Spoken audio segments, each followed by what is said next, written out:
Come on up in here. Come on up in here. Hey, man, we about to talk about 10 walls, man. Man, we about to talk about that pick, man. Man, we gonna talk about that. We gonna talk about that. We gonna talk about that vice president pick, man. Man, we gonna be talking about that vice president pick, man.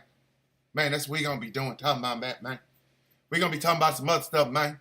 Man, that's what we do, man. Over here, man. Get them lights up.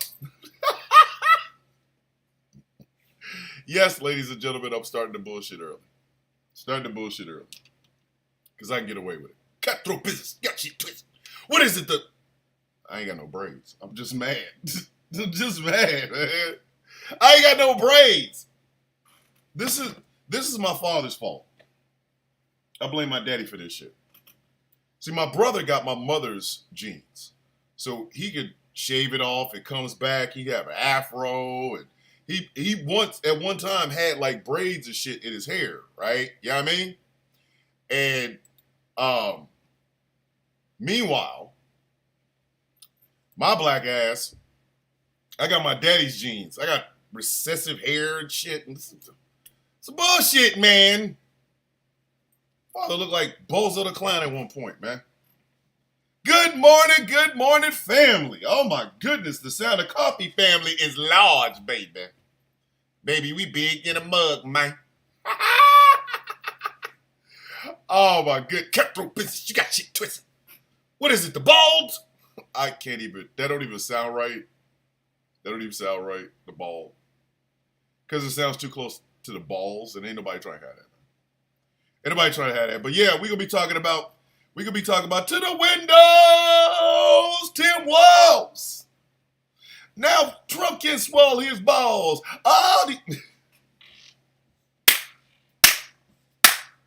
These walls jokes is forever. I hope y'all understand that. These walls jokes is forever. I'm just telling you. And he's already started talking shit about JD Vance. Already. Like, seriously, he's already started talking shit about JD Vance. Isn't that crazy? He's like, I can't wait to debate the guy. Nah. But yeah, we ain't on the radio yet, so I'm going to keep all them juicy bits for that. But come on in.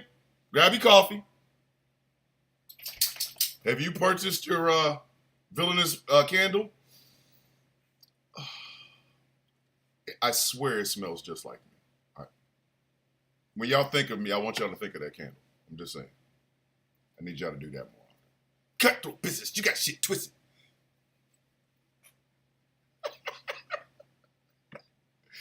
I'm gonna tell y'all something, man.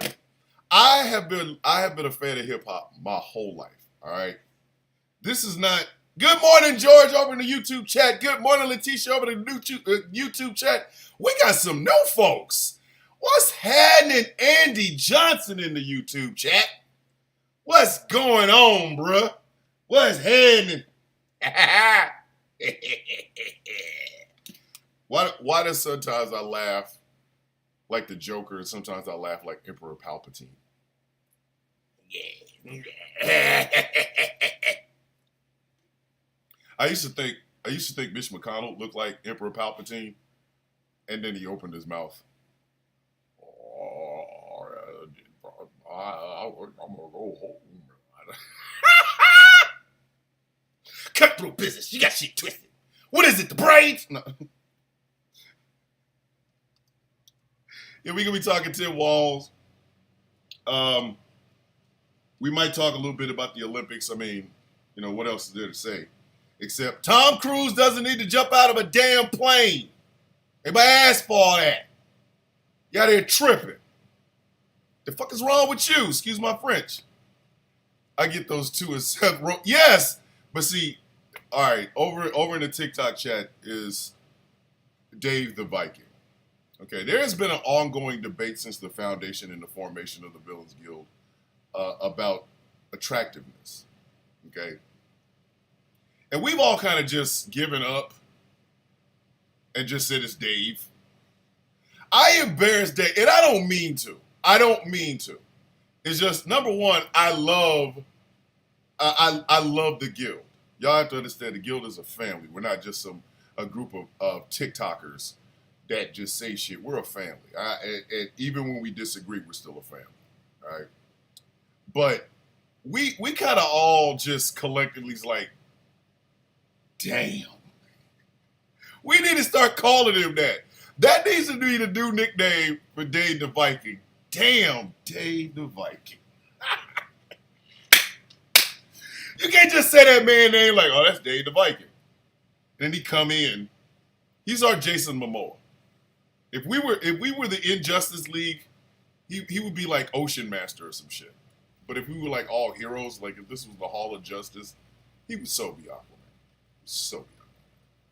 It's just ridiculous how much Aquaman is. But since he's a villain, he's an Ocean Master. And that would make Tiger Bomb like freaking, I don't know, Bane. Because Tiger Bomb is swole. Like that, I need to get with him because he used to be a paratrooper. He used to jump out of planes.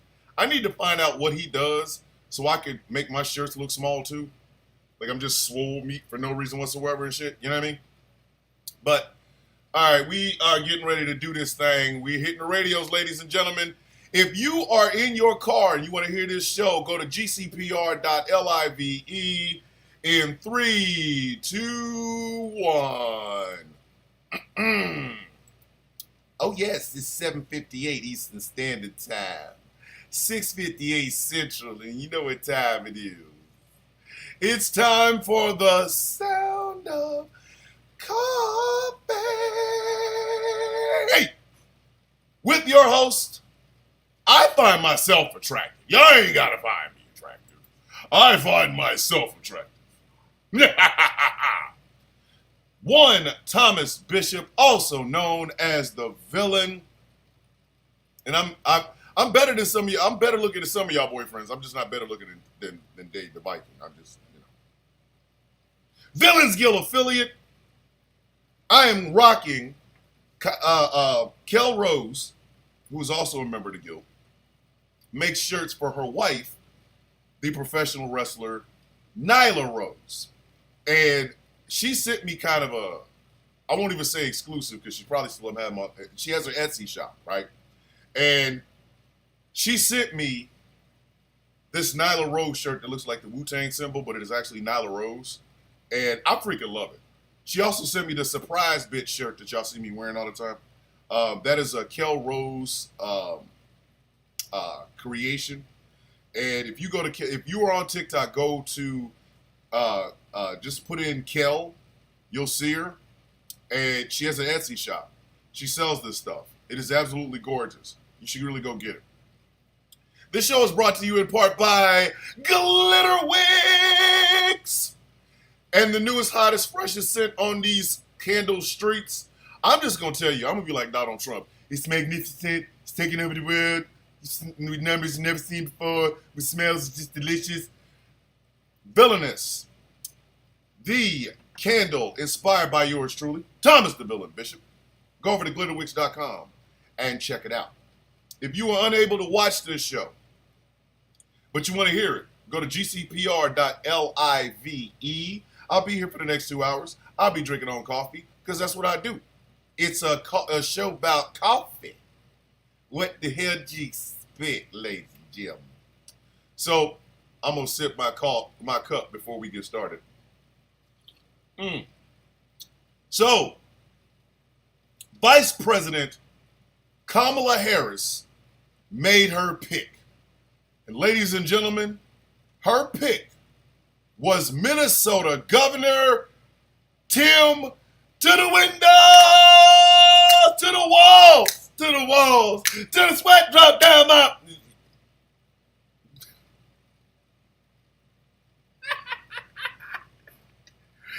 Listen.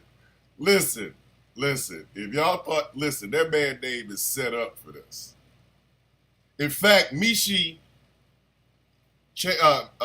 for Change over on TikTok also has an Etsy shop where she's already got a shirt that has Tim Walz, Governor Tim Walz, with a pair of sunglasses on that says just that, to the windows, to the walls, to the sweat drop down my gonads, testicles, Them dangly things. Ski, ski, mop. So if you go over to Michi's shop, you will find that. But yes, it was Governor Tim Walz from Minnesota, who was a high school teacher, football coach, the most special for me, a former sergeant major in the United States Army. So if I ever met him, I don't know what I'd call it. Like, let's say they win, right? Right? You know what I mean? They win, and I get a chance to meet Vice President Walz. I don't know what I'm supposed to call that man. Vice President is the title that he would have. I understand that. But he's also a sergeant major, and I used to be a staff sergeant in the Army. I don't know how to act around sergeant majors. Former sergeant majors is always going to get, how you doing, sergeant major? How you doing, sergeant major? Sergeant major? Hell, there's a cat, First Sergeant Cal, who is a good friend of mine, who is on TikTok. If I ever met him, I'd call him Top, because I'm an idiot. It's ingrained, baby. It's ingrained. I don't do what I'm supposed to do. You know what I mean? So, for me, this is a fantastic pick. Governor Walz made it to where every kid in a school in Minnesota ate free breakfast and free lunch. He did that. He did that. Across the entire state. He did that.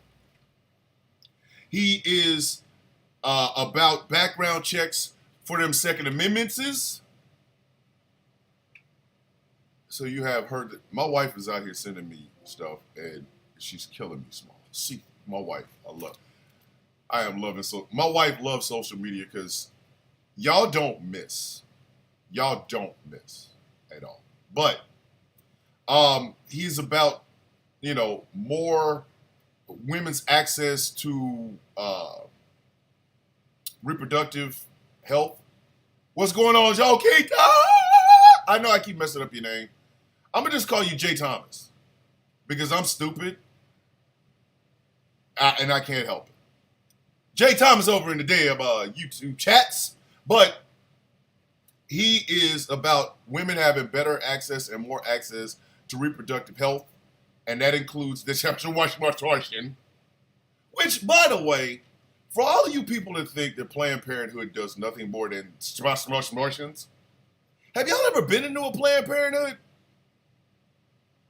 Some of you dudes really should be going into Planned Parenthood. You should. Because they have condoms. And some of y'all don't. If the possibility of you getting some good happens, you need to wrap it up because your genes do not need to spread any further than where they already are. Leave them genes alone.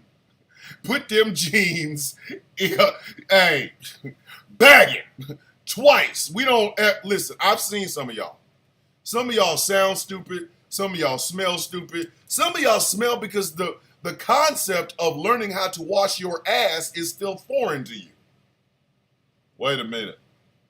You mean I should have another piece of cloth and some soap in the shower with me? But I thought getting cloth wet was a problem. It's called a rag. I just normally put a raw bar of soap in my butt cheeks for 3 to 5 seconds. Ew, brother, ew. I'm just saying. Some of y'all need to literally, seriously be rooting for Planned Parenthood simply because they have the ability to make sure your ass has none cheering. None. Not a damn one. You shouldn't be out here doing jack. I still remember it was a couple of months back, where it was the hype, like a couple of months ago, the Andrew Tate hype was really, really high. Not like it hasn't always been. But Andrew Tate said something about bathing. And I started to see more and more videos of guys going, yeah, I don't even wash my ass. Like literally, I don't wash the ass because if you put anything between your butt cheeks, you're gay. And When I tell y'all I dropped my phone, I dropped my phone. I was like, yo! Hey, Kumite! You can't be up here confessing these things. What? Man, if you wash your booty, you gay. Excuse me? What? You said that out loud in front of me. Say it again.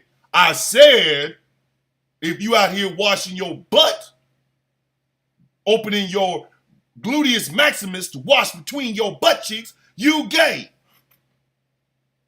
Is that right? Well, if that's the case, work, turn it up, cut it down, work. Listen, on the dance floor, work. You better work it, bitch. I'm gay and I'm, listen. Y'all out of your rabbit ass mind. That's why some of y'all's draws in there look like the graph from Godzilla Kong, the New Empire, when they was trying to find out where Scar King was. The graph going all up. Because y'all got Hershey, not Hershey. Hershey marks in your damn draws, you nasty some of my bitches. Some of y'all don't even wear draws. So I want y'all to understand, y'all out here ruining Wranglers. Y'all out here ruining a pair of Wranglers by not washing your ass and then wearing no underwear. You ain't even got no blockage. Like, the underwear is supposed to be there to stop the stains from getting on the jeans. That's why y'all like y'all jeans so damn tight. Because they're outside draws. That's what they are.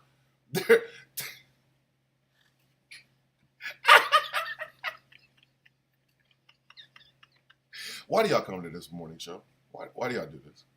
Y'all understand I'm nuts. And y'all come here day after day after day. Y'all like, yo, man. Hey, my day doesn't start until I hear the sound of coffee. Why? Because Thomas Bishop is out of his rabbit ass mind. Dude is tripping, okay? Like, could you imagine that? Some guy, ladies, okay, all of the white women that are into tight pants guys, because Tim McGraw, I can guarantee you Tim McGraw washes his ass. I guarantee you that. Tim McGraw doesn't put a raw bar of soap in his booty cheeks for 3 to 5 seconds. Tim McGraw washes his ass. He believes in rags. Okay? Because you cannot have jeans so tight that you can see the veins in them and have an ass that smells like the back end of a pig. Sorry. You can pick one or the other, but you can't pick both. Like, pick a struggle and keep with it, all right? But, yeah, the dudes is like, yeah, you're gay if you open your butt cheeks and wash your ass. Listen, let me tell you. Let me talk to you. I'm gay as hell. Hold on, Letitia in the YouTube chat said, butt cheeks smelling like spoiled hot dog water. Morning, bruv! The angriest IT nerd on the East Coast is over there in the YouTube chat. He's also modding this. So if you come in with some bullshit this morning, my mods will attack you. Because my mods are better than your mods. Anywho, so back to Tim Walz. Tim Walz, in his first appearance as the vice presidential nominee for the Democratic Party, Tim Walz says, I can't wait to debate J.D. Vance. And the crowd goes wild. And then, as if it wasn't enough for this man to say this, and trust me when I tell you, ladies and gentlemen, the idea of Governor Tim Walz versus Senator J.D. Vance is already on some, that I'm salivating over that, okay? That is Brock Lesnar, John Cena, SummerSlam. I'm going to beat the shit out of you. Stay down, John, sort of stuff, right? He bust out with, if he can get off the couch. And then said, see what I did there? Listen, I don't know if anybody in the Trump campaign listens to this show, but if you do, what happened? That's the first part. And secondly, the J.D. Vance bang the couch thing is not going away. It's it's making it worse. I need you to understand this. Y'all need to address this. Y'all need to have J.D. Vance address it.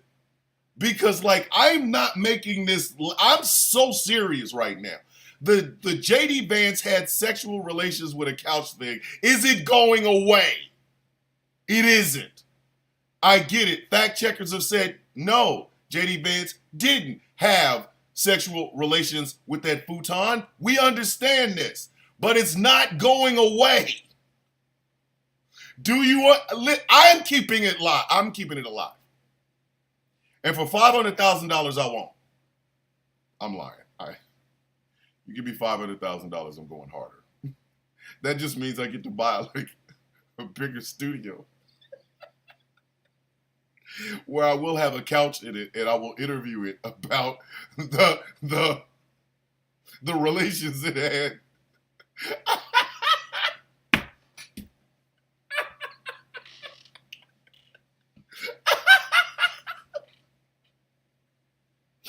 I swear for God and for the white men, if the Trump campaign hands me $500,000 and say, you can no longer make these jokes about JD Vance having sex with a couch, I will take the money. I will. I am a villain after all. Please understand that. That altruism went out the window. You hand me $500,000, I'm going to take it. But I'm telling you right now, I am going to put that in a couple of offshore accounts, but I am going to buy the nicest couch ever. And I'm going to interview it every once in a while on this show and ask it how it's feeling. And for it to tell us the stories of how JD Vance seduced it. I wouldn't say outright that JD Vance had sexual relations with a couch. I'll just let the couch do it. What do we say over here, kids? Oh, oh,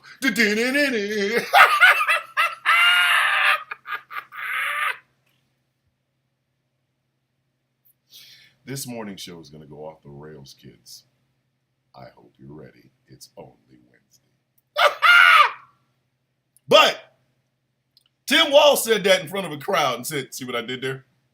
See, that's Sergeant Major humor. For those of you who have never been in the military, that's Sergeant Major humor. That's what a Sergeant Major humor is. That's what you get before he cusses you out. Or she cusses you out. That's what you get. You get that. And don't let, and I wonder, was he just a sergeant major like an S3 or was he a command sergeant major? Because that's even worse. That's even worse. A command sergeant major, that's their whole job is to make jokes about couches and shit. I'm trying to tell you. Ask anybody who has ever been in the United States Army. Hell, ask anybody who's ever been in the United States Marines. Because Marines have sergeant majors too. Ask them if they, listen, they will tell you in a heartbeat.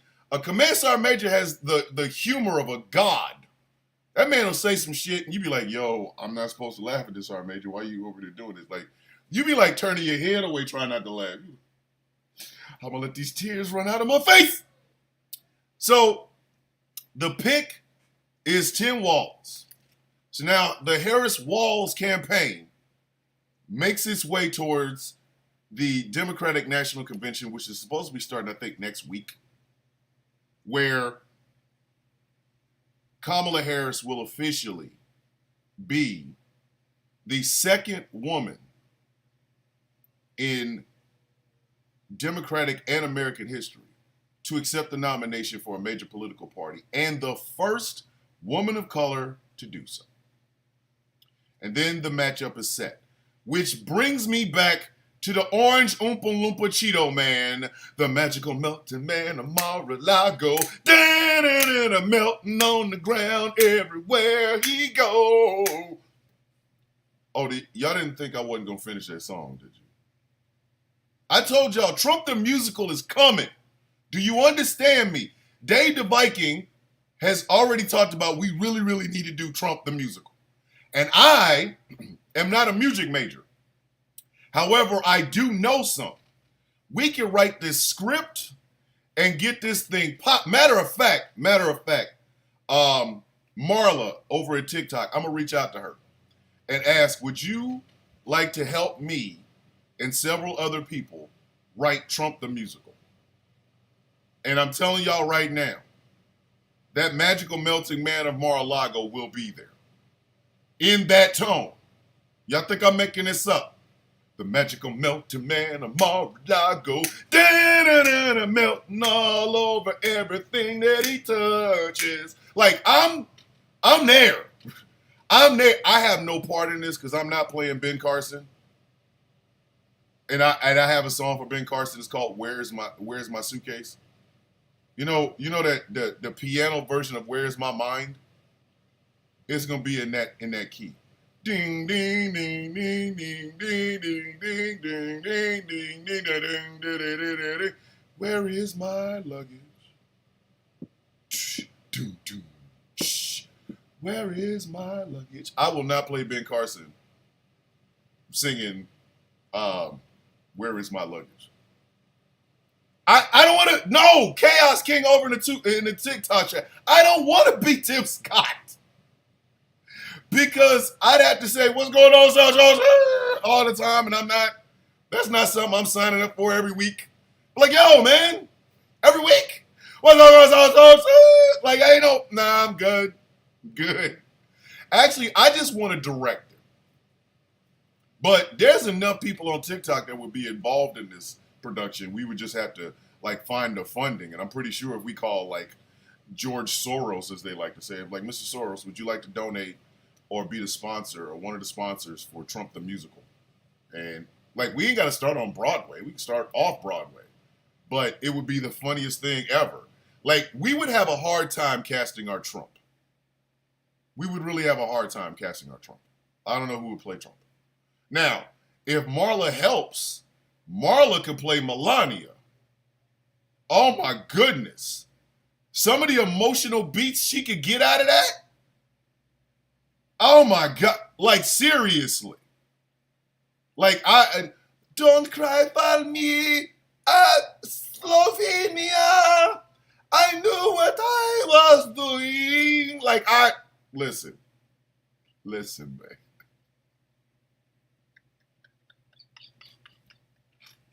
Man, it ain't even that serious. Yes, it is. Baldwin can play. Nah. I don't, and see, that's the thing. Good morning, Donna Henry, over in the Facebook chats up in the business. Ghost Call Productions over in Facebook if you really want to watch me. But anyway, that Trump is going to be painful, man. Like, I don't know who we can cast for that. Don Jr. is going to be easy. And we can find anybody on TikTok that can sing.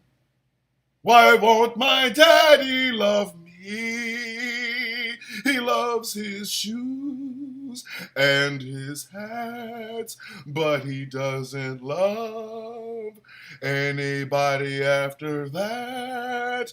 It's only Ivanka, never me.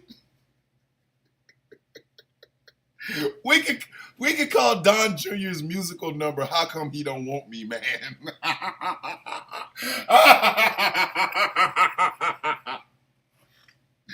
How come he don't want me, man?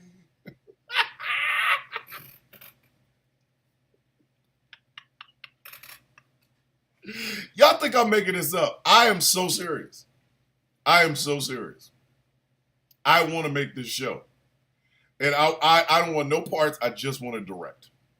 And by direct, I mean, hey, we put the musical numbers in place, and we just, like, I would write the script, or I would help write the script, but I just want to direct. I don't want no parts of it. Because I want people to laugh their ass off, and I'm not that funny. Donna, I didn't put nothing in my coffee but sugar this morning. I swear. Swear for God and for other white men. I didn't put nothing else in my coffee. Oh my goodness. Don't cry for me, Slovenia. Oh. We could do very fine people on both sides featuring actual Nazis versus, normal human beings that don't like Nazis. And we could call it very fine people on both sides. Very fine people on both sides. Very fine people on both sides. Very fine people on both sides. This is why our Trump has to be able to sing. We can't just have some regular ass dude that can act, but like when he opens his mouth, it sounds like seagulls dying. No, we gotta have a Trump that could sing. Very fine people on both sides. Very fine people on both sides. Like he gotta be able to. You know what? We should cast a black man to play Trump. That would aggravate the dog shit out of him. That would aggravate the ever-loving dog shit out of him. If we had a black Trump, Donald Trump would sue us. No, I take that back. Donald Trump would issue a fatwa against us. Donald Trump would want to kill our cats. All the animals in everybody's house would die. I don't appreciate them doing that.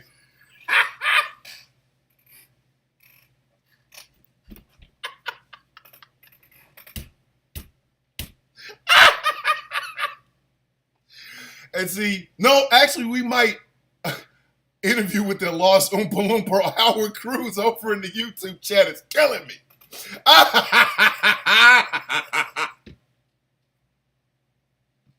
Verify people on both sides. Actually, no, what we'll do, we could have a white Trump because it would have to be an Obama cameo. We'd have to have an Obama cameo. And I want to try to find a very attractive black man that can sing to play that part. You know, oh, you're not as good as you thought you were. And you're a dumbass. And you wanted this job because you were jealous of me.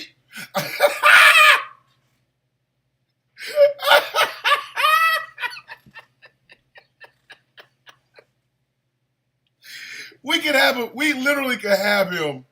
We could take the lyrical beat of Euphoria and turn it into a diss track from Barack Obama to Donald Trump. Kendrick Lamar would help us if we did that. Cutthroat business, you got shit twisted. What is it, the intelligence? No, we cutthroat business, you got shit twisted. What is it, the melanin?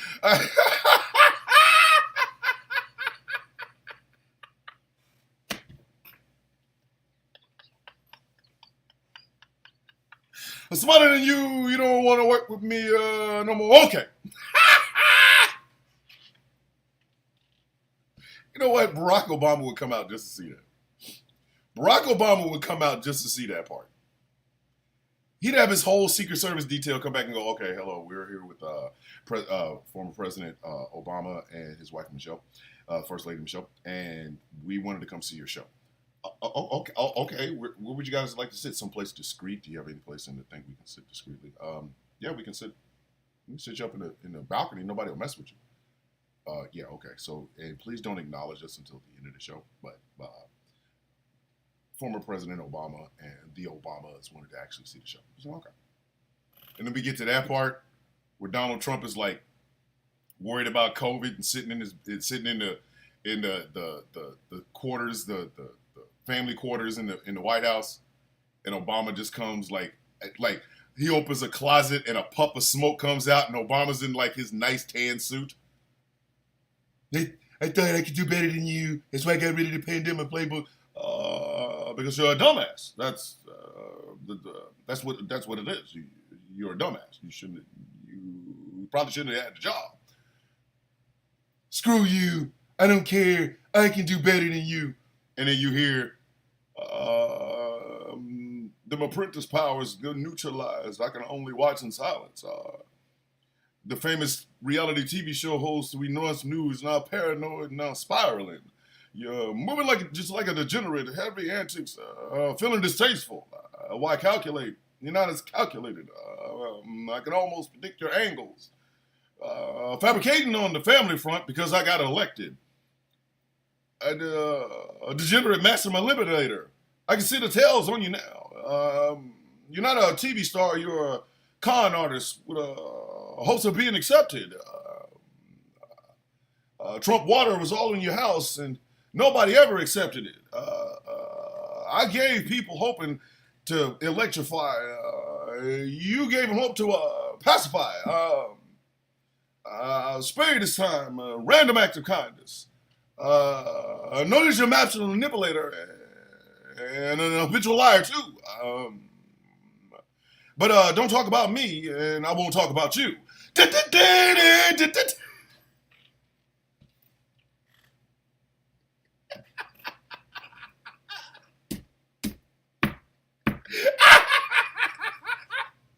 Y'all better get them likes up, man. Y'all better get them damn likes up. Y'all better get them damn likes up. I'm doing some of my best work this morning. Y'all better get them likes up. If you're over on YouTube, tell your friends. Tell your friends. Tell your friends. Tell your family. Tell everybody. Y'all better get them up. I'm trying to tell you. Let me say I'm the biggest hater. I hate the way that you walk, the way that you talk. I hate the way you dress. I hate the way you talked about my mama. When I catch flight, it's going to be direct. We hate the women you screw because they confuse themselves with real women. And notice I said me. It's not just we. I'm with the culture feeling.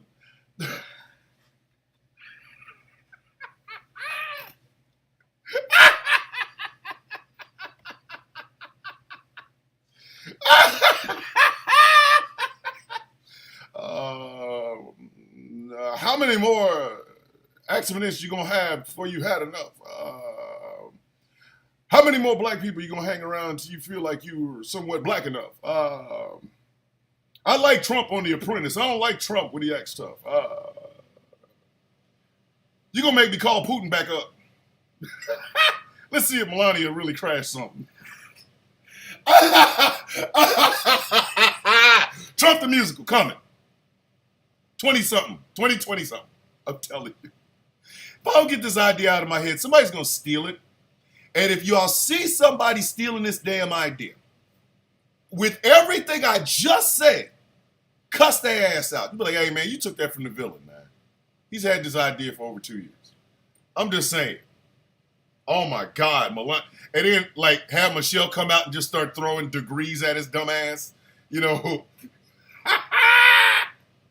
While Obama's got the microphone, Michelle Obama just comes out and starts throwing degrees that her and Barack Obama had and all the accomplishments that they did in the White House.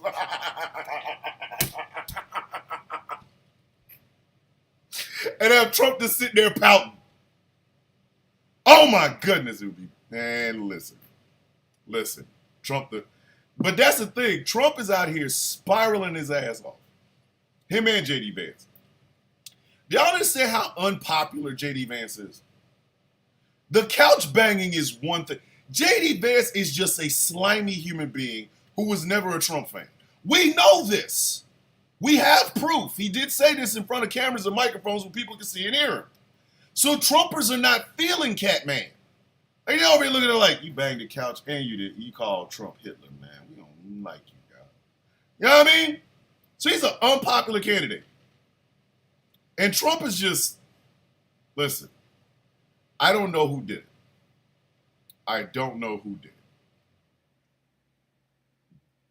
But whoever it was that put Donald Trump in a chicken suit, I don't care if it's AI generated. I don't care. With a sign in front of him that says, I'm scared. You the real MVP.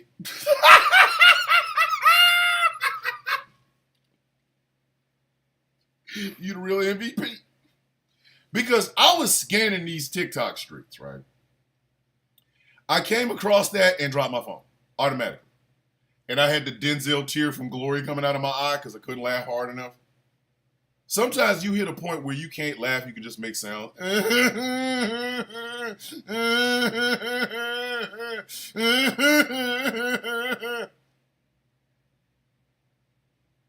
saw that and died.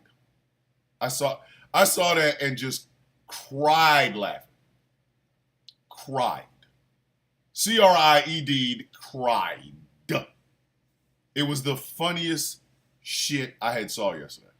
The funniest, right? Because, quite frankly, because Donald Trump is switching up wanting to debate this woman He's a coward. Chicken heart. Old Simple Simon ass. Like, you know what I mean? He's a scared cat. Listen, all right, look. Back to my younger days as a villain, when my level of villainy was none. I had about that much villainy. Because my mother was whooping my ass if I tried to do anything villainous. The reason I don't have these fantastic lion-ass drug dealer stories is because my mother was not having it. My mother would have killed me. I couldn't even say step on a crack, break your mother's back, because the word crack was in it. My mother would have beat the dog shit out of me. If I'd have walked on with any rocks, she'd have hit me with them and then maybe take her back to wherever the hell I found her. But anyway, so in my younger days, if somebody called you out and you didn't go fight them, you was puss-eye. You was a coward, a chicken, and people called you that. Like, you could only get called out one time. Once. One time. Because after that, oh, you a straight biatch. Biatch. Every time they saw you, oh, what's up with your coward ass? In any other normal presidential election, debates happen. Even Ronald Reagan and Jimmy Carter had a debate. I think, did they have one? Yeah, they only had one.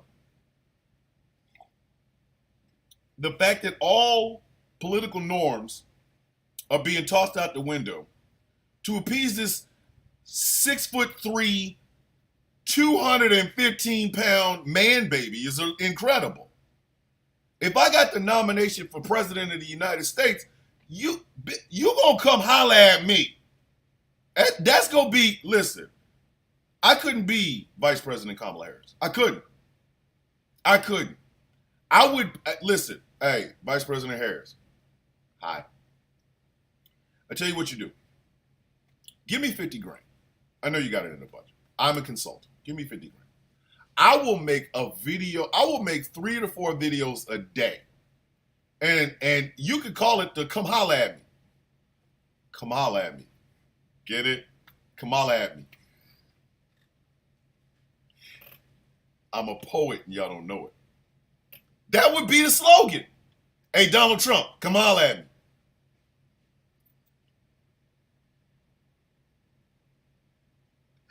Everywhere that man went.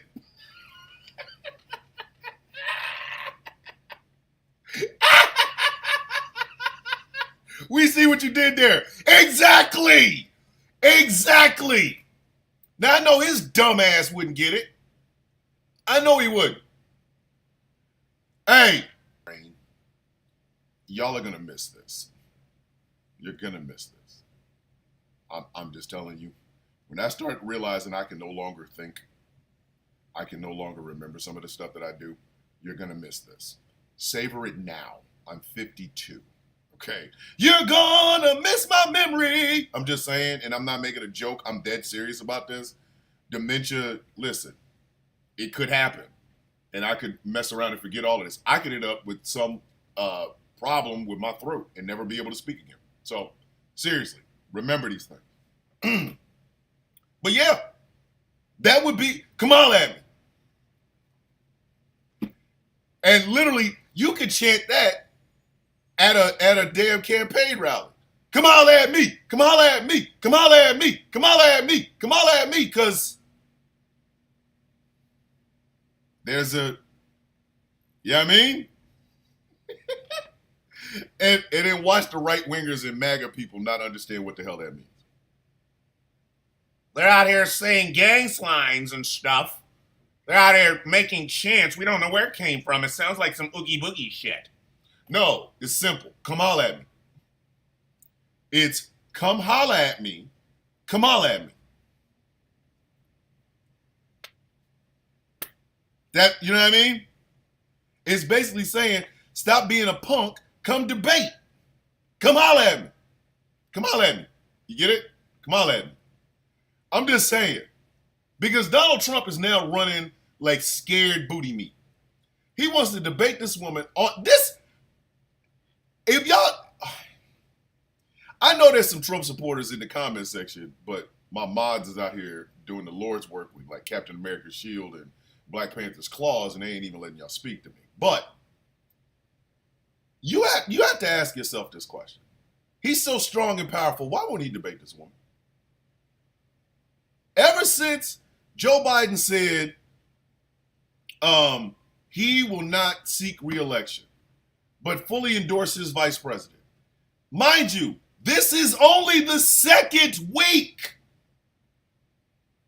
This is only the second week. Week 1, 2, right? And in 2 weeks, Donald Trump went from anytime, anywhere, any place to, why don't you come on Fox News? Yeah. I want my moderators. I want my fans. And there are still people calling this some bitch strong and powerful. I know a lot of y'all have never been in a fist fight. And to you, you should be thankful they hurt. But if you've ever been in a fist fight, right? You and a dude, y'all just can't get along. You and a woman, y'all just can't get along. So it's time to shoot them fair ones, right? You know what I mean? Hold on. This means the one debate we get is Waltz and Vance, and Waltz is going to stomp a mud hole in that man. Brandon over the YouTube chat. Exactly. Howard Cruz is because he's a weak bitch. Over the YouTube chats, man. Yes. But think about this. You get ready to have a fight with a dude. Y'all just can't get along. It's time to shoot these, right? And the first thing out of his mouth is, well, we got to fight in front of my house. What? With my family around. Excuse me? And you can't bring nobody. What? If you don't get your punk ass on, Donald Trump is a punk ass biatch. Biatch. Because he wants to move the debate he agreed to from ABC to Fox News. He wants the moderators he picks. And he wants a whole crowd filled with his own supporters. If you don't get your whiny ass on some damn where, they'll sit your bitch ass down. Sit down. The hell is the matter with you? Who says shit like that? A whiny punk ass bitch. That's who does it. Like, in that order, a whiny punk ass bitch. And it's not him because he is a whiny punk ass bitch, and I get that. It's his supporters that are trying to to justify this. Which gives me the understanding that his supporters would justify pretty much anything. I was on a live yesterday with Mishi. And there was a cat in there named Texas. Or Texan, whatever, because you know, Texan. But anyway, I asked a simple question. Would you let Donald Trump babysit your daughters? That man said yes. That to me is the height, the absolute freaking height of Trump cultism. There's some grown men I have known my whole life that I would not let babysit my children. Like, I've told them in a heartbeat, and it's not because they was on some molestation shit. It's more along the lines of they're just piss poor human beings. Like, they will get high in the middle of the day. They drink too much, stuff like that. But the fact that this grown ass man on a TikTok live, which mind you, Mishi's lives usually average around 1,000 to 1,500 to 2,000 people. So in front of, I'll give it 1,500 folk on a panel with 8 other people, including the host, when asked if this man would allow Donald, I'm in the Jeffrey Epstein documentation like a tattoo, Trump, to watch his daughter, this man said yes. I was like, I ain't got nothing else for you. And those same supporters are somehow trying to say that it is perfectly okay in a presidential year, during a presidential election, for a presidential nominee to whine like a punk ass bitch and say, I won't debate you unless you come to Fox. Ah! I want my own moderators. Ah! I want a room full of my supporters. Ah! And Vice President Harris isn't supposed to ask for anything? He wants all of that, or he won't debate her. And yet, for some reason, his supporters keep trying to tell us over and over how great this and strong and powerful this man is. If y'all don't sit the hell down, don't sit your bitch asses down with that bullshit. If y'all don't sit your bitch asses down with that bullshit. Anybody who has ever been raised in the inner city knows that sometimes you're going to get your ass whooped.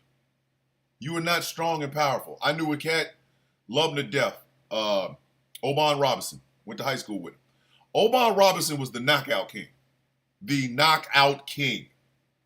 I once watched Oban punch a man so hard that when the man fell backwards, his jogging pants and his drawers split, and his balls and jank just hanging out here, just swinging in the wind. I watched it happen. This is not me making up some stuff. Dude came in, we looking for Oban. We heard Oban the knockout king. We looking for Oban. Oban was like, okay. We were all running it. We was running track. Oban was like a shot putter. So we follow Oban outside because we realized this might be a good fight because it's Oban. We all get outside. Dude's out there in front of his car like, yeah, come on. Oban said, how you get one punch? One punch. And Mans came out of his, he was wearing some, I'll never forget this. He was wearing some damn jogging pants, and they split, and his drawers split. It was almost like Oban punched his leg and his balls. Because they was all there, everything was out.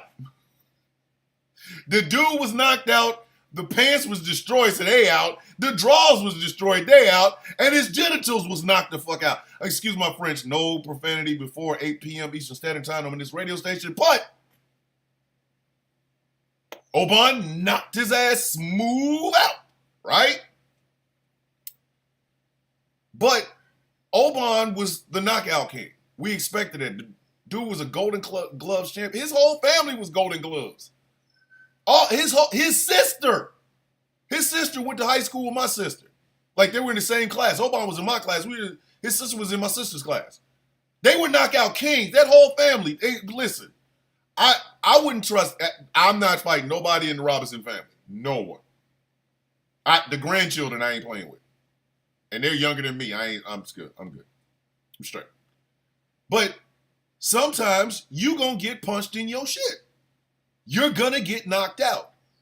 That's just a fact of life in the hood. You are not going to win every single fight. But you don't try to balance the scale by having your whole people there so that what?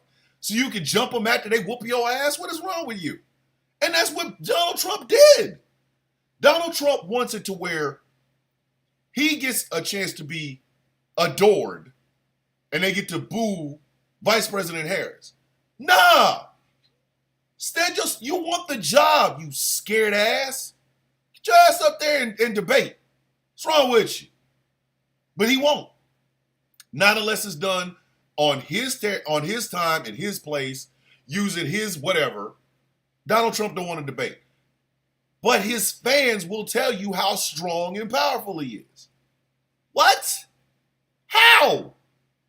How, Sway? How? Make that make sense. Make that make sense. Because it don't. It makes no sense to me. It really doesn't. So Donald Trump is now running away from Vice President Harris. Because, and I'm just going to be honest with you, beyond Ziklag, which is a secretive Christian grouping that wants to take over the country and turn it into a theocracy, beyond the Heritage Foundation, beyond Project 2025, beyond Agenda 47 and things of that nature, the fact is this. If Donald Trump loses this campaign to this woman, he is not going to know what to do with himself. He isn't. Because let's just keep it all the way funky. Donald Trump really wanted to run against Obama. He wanted to put it into Obama's face that he could win and that he is more popular than Obama. Trump's always looked at Obama as less than him. Always. That's why there were so many things that he did at his 4 years in the White House that literally tried to make it look like he was better than Obama. Do y'all remember when he killed Soleimani? Y'all remember that? Do y'all remember him having a whole bunch of people sitting around a table with all them phones and microphones and screens and shit? Y'all know none of that shit was plugged in, right? Y'all know that. None of it. If you go back and look at that picture and then look at where the cords are, none of it's plugged in. None of it. He's not watching this on a screen. That's a photo shoot. And why did he do it? Because there's the photo of Obama and Biden and Hillary Clinton and Robert Gates and the chief of staff, the chief of staff of the Joint Chiefs of Staff and stuff like that. They are all in that room watching the raid that killed Osama bin Laden. And if you notice, Obama wasn't sitting in no damn suit trying to look all, I'm presidential, I'm in a formal suit. No, it's the middle of the damn night. Dude's got on a jacket. Everybody in that room, with the exception of the people that are wearing military gear, looked comfortable. They had their jackets off, sleeves rolled up, some coffee. They were like, yo, man. They were hoping that the Navy SEALs got this guy. They were wanting to make sure that the Navy SEALs came home. All of them came home alive. Nobody was injured and stuff like that. So it looked natural. It looked like they were really in a mode like, oh, this shit could happen. Oh, is it really him? Blah, blah, blah. Donald Trump does the same thing for the death of Soleimani. Sitting at it looked staged. He looked like the president for Independence Day.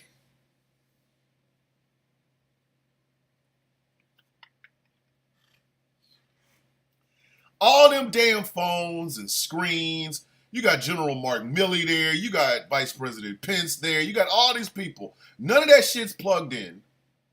All of them looking forward like they did, like they actually looking at a screen. It's a freaking photo shoot. Because Donald Trump has always looked at Barack Obama as less than. He's always tried to one-up Barack Obama. Remember how he said, we killed Soleimani. He was so much bigger than bin Laden. And there were people in New York like, excuse the F out of me?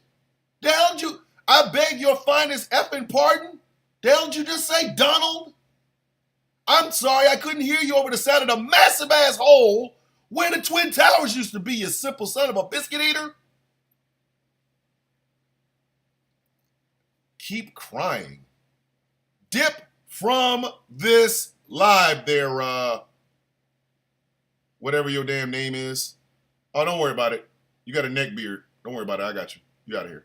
Thank you. Thank you for coming. Bye. Anywho. But think about that. That's the person that Trump always wanted to run against. That's the guy. He wanted to beat Obama straight up. And he couldn't. Because he never ran against him. He had a chance to run in before Obama's second term. He could have been in the spot Mitt Romney was in. He'd have got his ass whooped. If Donald Trump had ran against Obama for his second term, Obama would have mopped the damn floor with that ass. And he knows it. And when Obama made fun of him at the White House Correspondents' Dinner, he decided right then and there, I'm going to run against this guy. I'm going to run. I'm going to win this office to show this guy up. Everything that Trump did in those 4 years, it was a middle finger to Barack Obama. Straight up. It was a middle finger. The problem is, Donald Trump didn't know what the hell he was doing. He didn't want that damn job. He just wanted to run. He figured he could be able to get a television station out of this. Trump TV. He didn't think he was going to win. But then when he did win, he was like, okay, I'm going to show you how much easier this job is for me, a white man, than it is for that black guy. And he screwed everything up.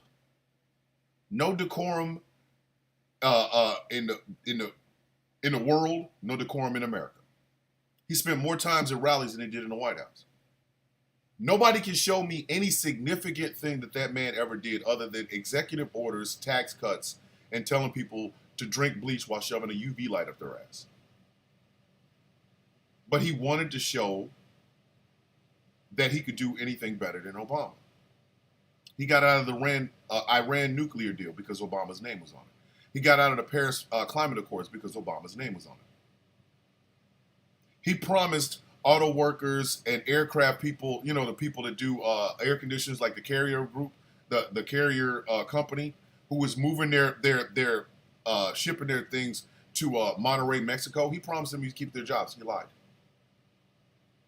Because in his heart of hearts, Donald Trump just wanted to prove that he could do the job of president of the United States better than Barack Obama. That's why he kept trying to tell people, these numbers are great. You've never seen numbers like that. He had to tell people this shit. Not prove it, not show it, just say it. And his cult believed it. His cult believed it. They genuinely believed it. They believed every word that came out of his mouth. There was no empirical proof. None. There was no proof. And when COVID came around, because this narcissistic bastard didn't like Barack Obama, everything that had anything to do with the pandemic playbook, which, by the way, both Barack Obama and George W. Bush, two 8-year presidential administrations, created, cultivated, expanded to keep us safe, jackass man throws them out the damn window. So when COVID comes around, what else do you think he's going to do? He has to lie. Oh, this is just 4 people walking around here butt screwing each other. It'll be over in a minute. Then it got worse and worse and worse. And him not knowing what the hell he was doing, being way over his head, not understanding any damn thing.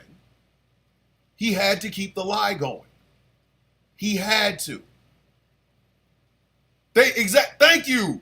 Thank you. Barack Obama gave him the damn playbook.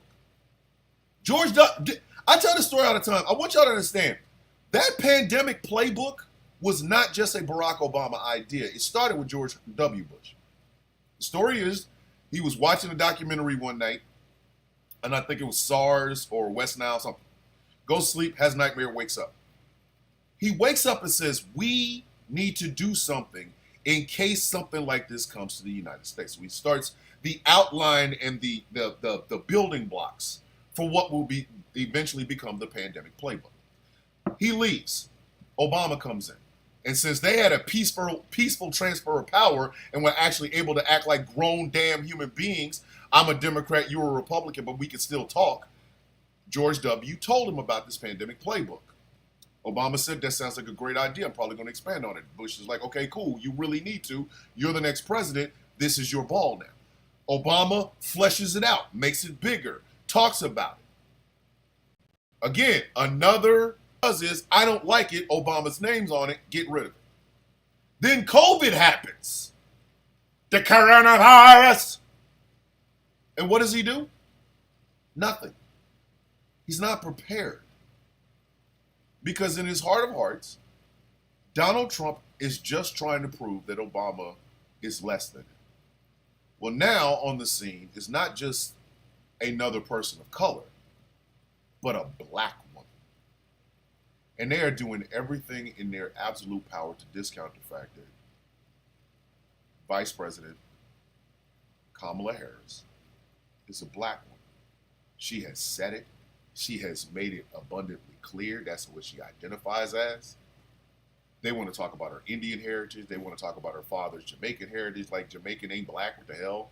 Well, he had Irish people in his bloodline. I'm pretty sure I have some white folks in my bloodline. Pretty sure. Because Master couldn't stay out them slave quarters. But anywho, But anyway, and now Donald Trump is faced with the one thing he's been afraid of since he decided to roll his big ass down the damn escalator. Can you really beat the people that you think are less than you? Can you? Can you really beat them?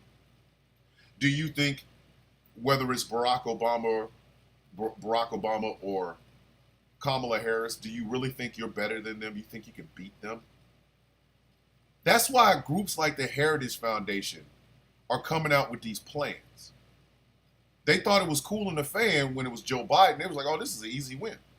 This is easy money right here. We can beat this dude. He's unpopular because of the things going on in Israel. He's unpopular. He's old. He's feeble, this, that, and the third. They were ready for that. That's why they was out there bragging. Kevin Roberts, it's a second revolution. It'll be bloodless if the left allows it to be. Boogie, boogie, boogie. And then Joe Biden's like, checkmate, bitches. I ain't seeking re-election. Woo! Here comes a younger Gen X, by the way. Gen X. A younger, more dynamic, more exciting woman of color, and she's making all the moves. In 2 weeks, this woman is raising hundreds of millions of dollars. The excitement is absolutely with her.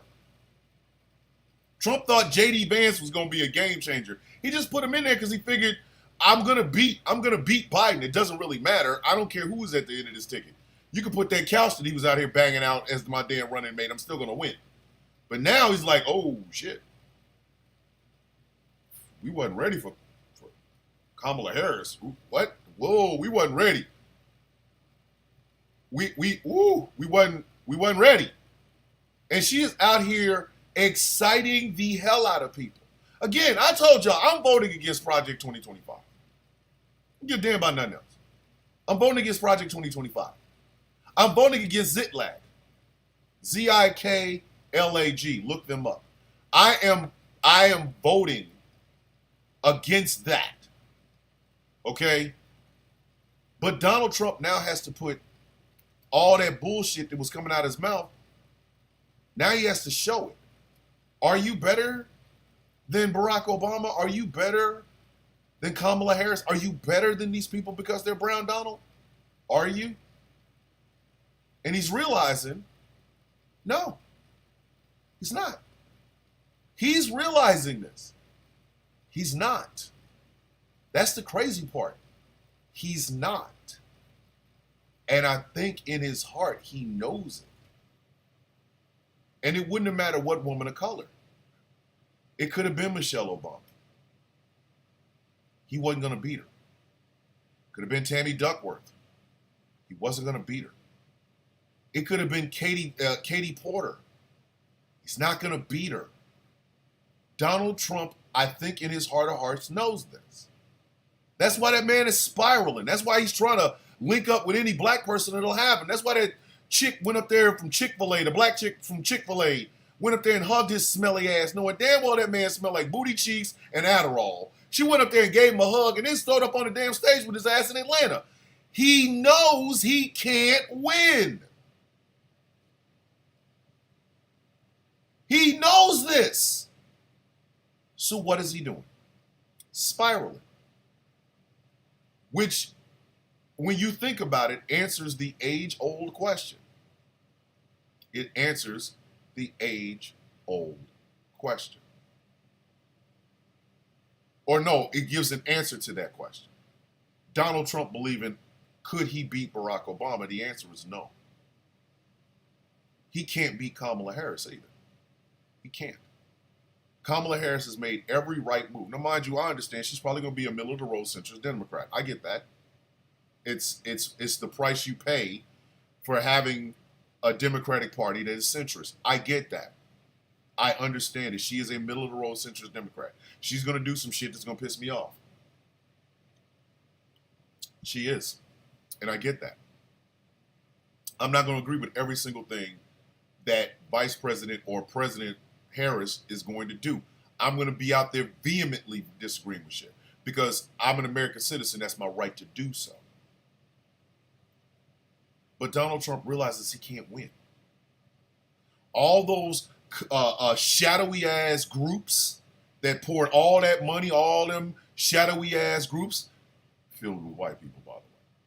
They poured all that money into doing super secret super PACs for Donald Trump. They realized we got an ass as a candidate, and they over there running a whole ass thoroughbred.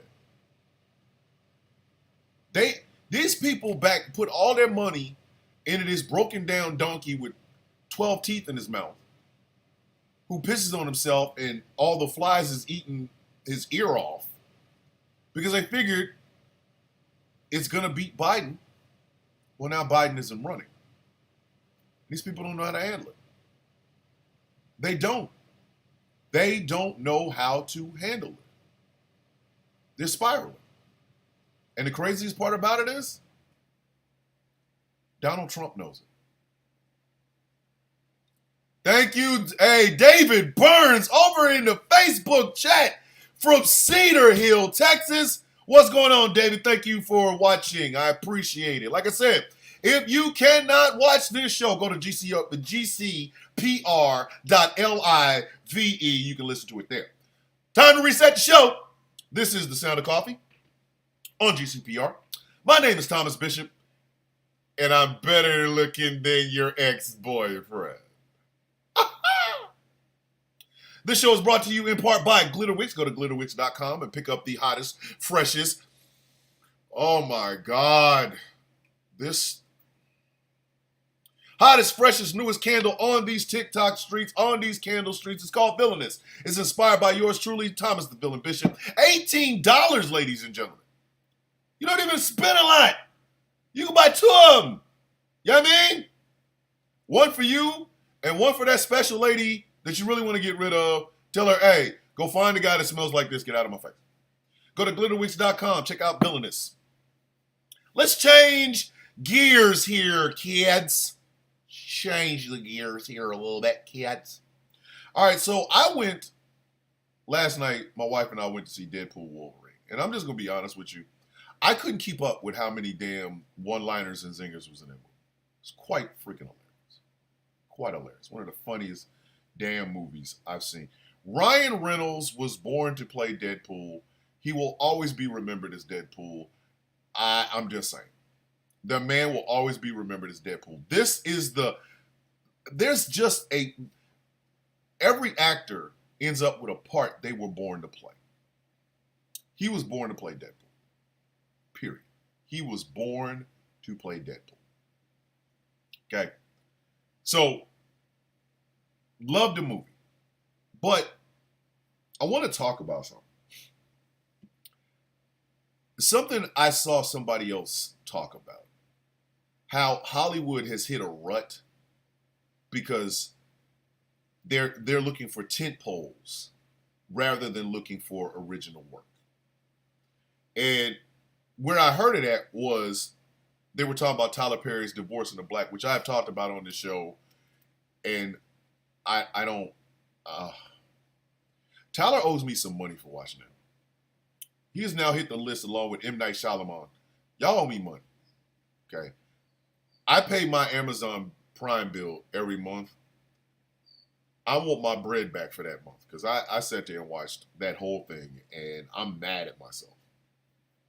I am mad at myself for doing that. That movie was...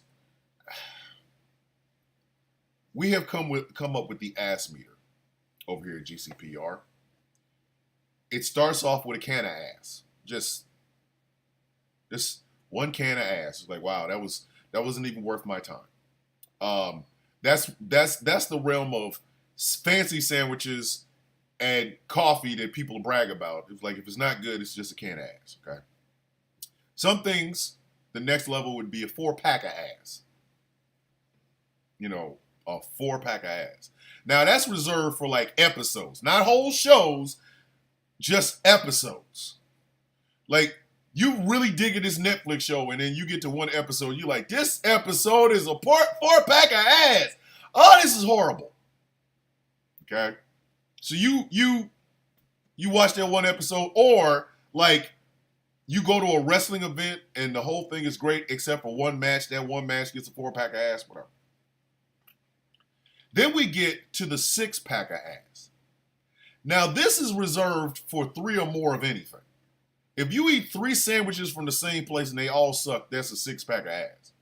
If you're watching a television show and it's got 8 episodes, but 3 of them are just disgusting, it's a 6-pack of ass. If you watch a movie and 2/3 of that movie is just horrible, it's a 6-pack of ass, right? There's it used to be elusive 10-pack of ass. That is a whole thing. You start watching a damn Netflix show, the whole thing is just sucks from beginning to end. That's a 10-pack of ass. You go spend your money to watch a movie, you think it's going to be one thing. You walk in and it's just complete dog shit. That's a 10-pack of ass. Okay? It only goes up from there. A keg of ass is, why did you even do this? Like, why did you force this on me? Why did you make me do this? That's a keg of ass. There is a brew house of ass. That means the entire endeavor just sucks. Like, you bought the sandwich, it gave you food poisoning and infantigo. You hate everything about, like, you don't even like the sign. That's a brew house of ass. Okay? There is the wheat field of ass. That's where we brew the ass, right? At that point, it's like everybody involved in this should be arrested. Why exactly do we even let you people get together to do this? This is a crime against humanity. That's a wheat field of ass. And finally, I hope we never have to give this one out, is the flaming world of ass. That's, your mother and father should not have been naked in a room together to have sex to create you so that you could create this thing. That's, you eat something, get food poisoning, Crohn's disease, infantigo, and pink eye. Everybody in your bloodline should not have been together.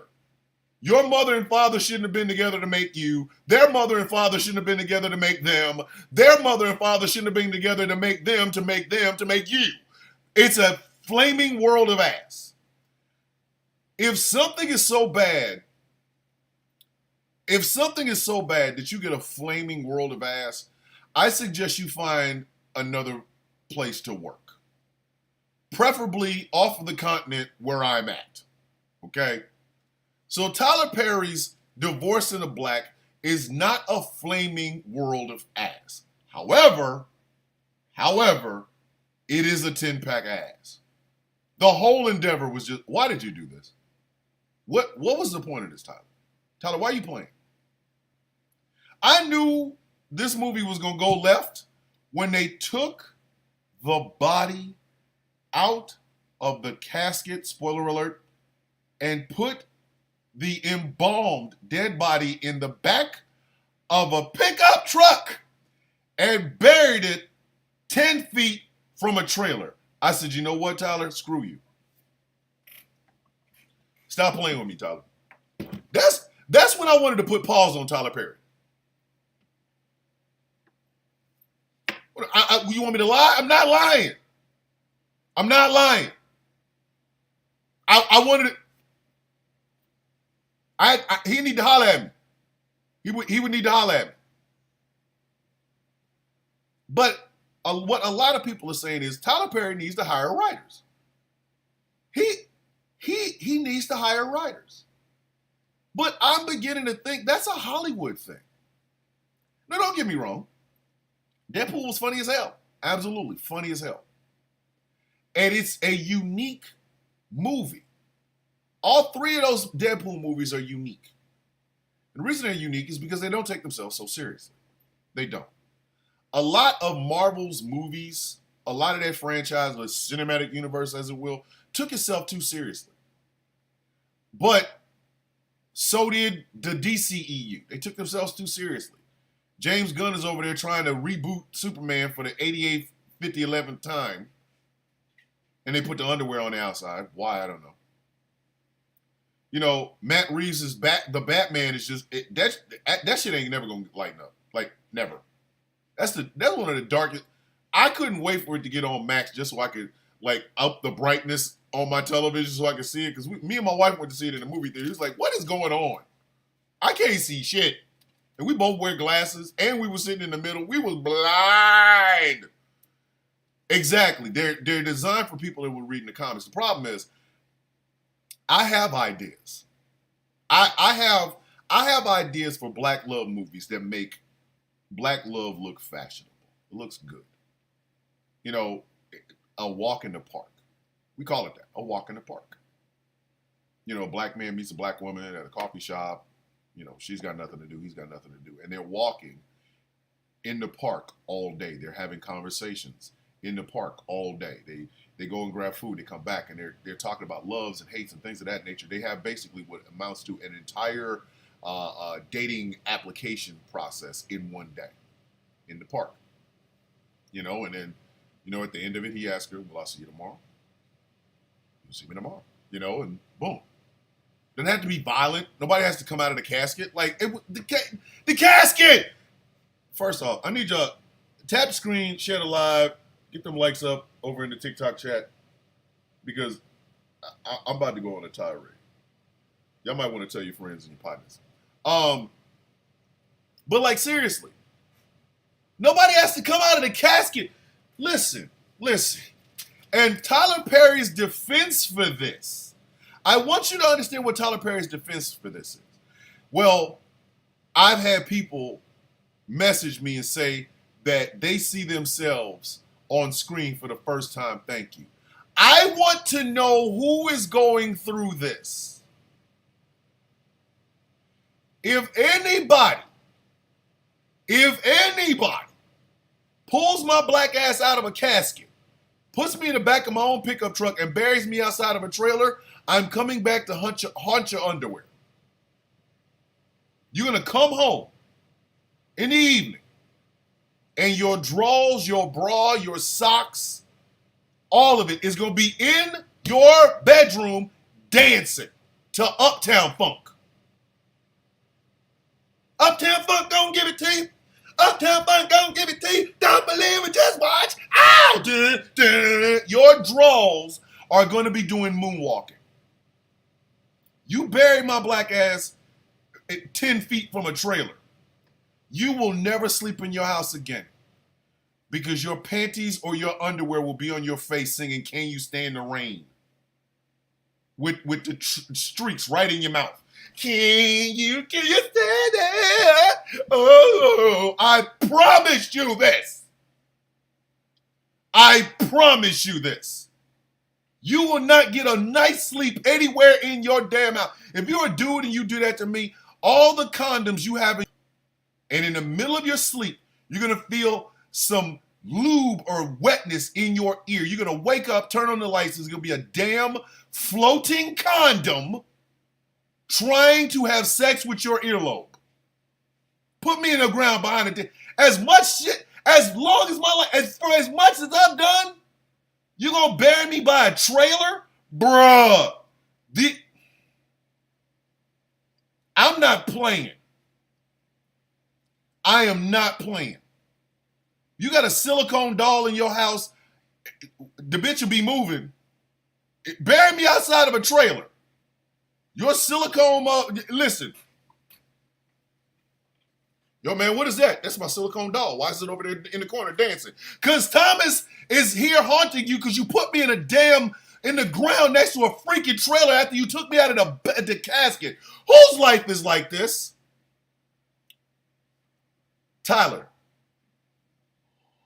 Whose life is like this? Let's just discuss the average Tyler Perry film, okay?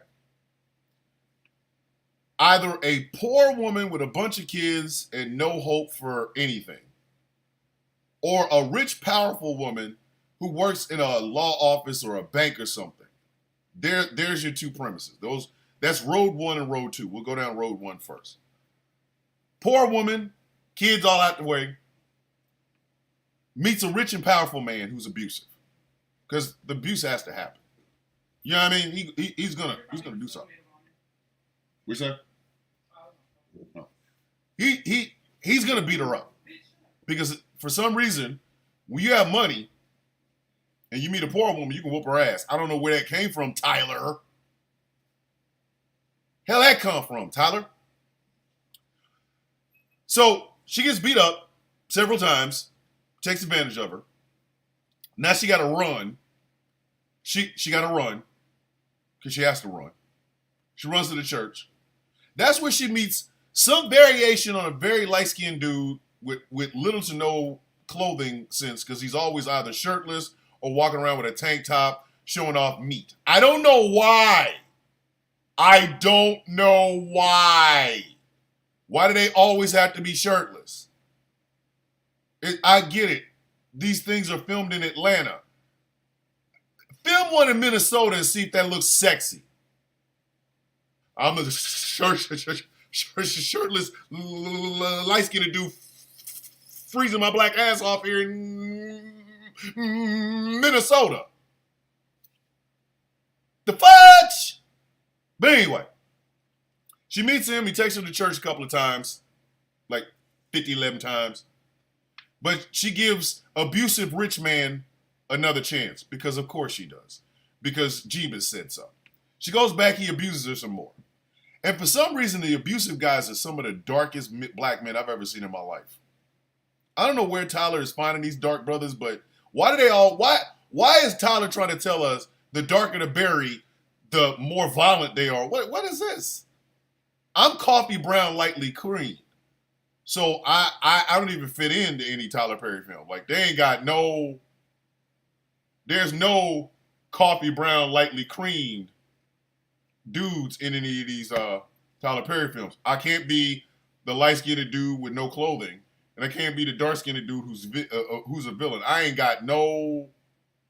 He don't even like me. Like my color don't. And it's crazy because we the same damn color, Tyler. Choke bung ass. But anywho, she goes back to this dark, evil, dark chocolate man. He beats her up some more. She leaves. She finds this light-skinned man with barely a stitch of clothing on his chest. They fall in love. Jesus, the end. That's path one. Path two, she's a rich and powerful man, a powerful woman.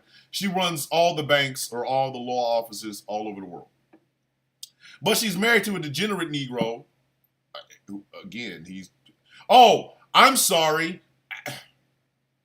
She's married to some degenerate Negro who has a drinking crack problem. Like he drinks while smoking the crack. I don't know what the hell. I don't know how you do that. Like I've been drinking for many years and I've seen people smoke crack. I don't know how you do both at the same time.